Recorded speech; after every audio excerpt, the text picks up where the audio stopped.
যে 12ই ফেব্রুয়ারি যে ভোট হবে, দুটো ভোট দিতে হবে।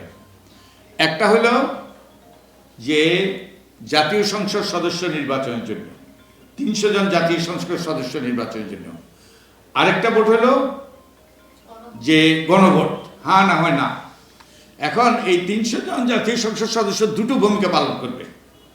একটা হলো তারা জাতীয় সংসদের সদস্য ওই নির্বাচনের পর থেকে, শপথ গ্রহণ করার পর থেকে তারা 5 বছর, আগামী 5 বছর যদি না সংসদ ভেঙে যায়, তারা সংসদ সদস্য হিসেবে দায়িত্ব পালন করবে।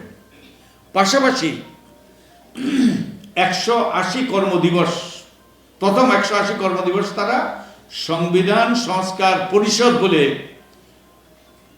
এই যে তাদেরকে অভিহিত করা হবে এবং সেই দায়িত্ব পালন করবে। অর্থাৎ এই যে তারা এমপি হিসাবে, সংসদ সদস্য হিসেবে দায়িত্ব পালনের পাশাপাশি তারা সংবিধান সংস্কার পরিষদ হিসাবে 180 কর্মদিবস তারা এই দায়িত্বটা পালন করবে। হ্যাঁ, তো দুটো ভূমিকা পালন করবে এবং 180 কর্মদিবসের মধ্যে তারা এগুলো সংবিধানে অন্তর্ভুক্ত করবে।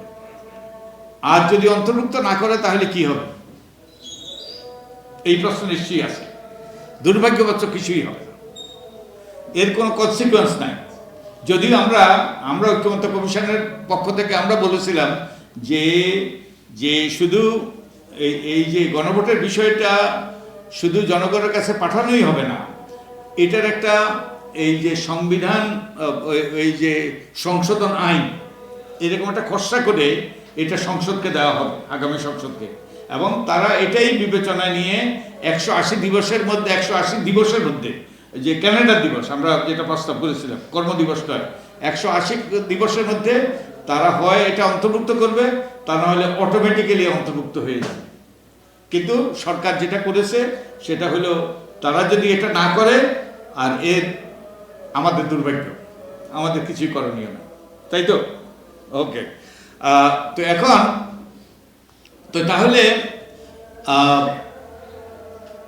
গণভোটের বিষয়টাতে কি আছে, যে 84টা যে ঐক্যমত্যের বিষয়, তার মধ্যে 36টা বিষয় হলো, 36টা বিষয় কোনো রকম ওই বিষয়গুলোর সাথে সংবিধানের কোনো সংশ্লেষ নাই, সংবিধান সংস্কার সংক্রান্ত বিষয় নয় ওগুলো, 36টা বিষয়।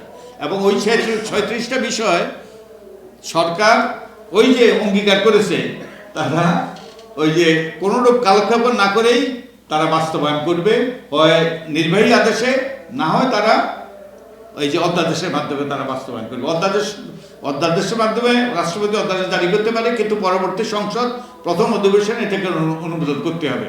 এবং তারা ইচ্ছে করলে অনুমোদন নাও করতে পারে, তাহলে এটা তামাদি হয়ে যাবে, তারা আর কোনো কার্যকারিতা থাকবে না। তোমরা নিশ্চয়ই বুঝো যে অধ্যাদেশের তাৎপর্য।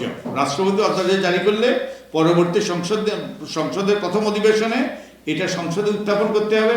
সংসদ যদি এটা অনুমোদন না করে, এটা বাতিল হয়ে যাবে। ওকে, তো এই শরীফ ভূঁইয়া সাহেব বলেছেন এই সরকার শখানেক অধ্যাদেশ জারি করেছে, এগুলো যদি পরবর্তী সংশোধন অনুমোদন না করে আমাদের দুর্ভাগ্য। ওকে, আমাদের কিছু করার থাকবে না।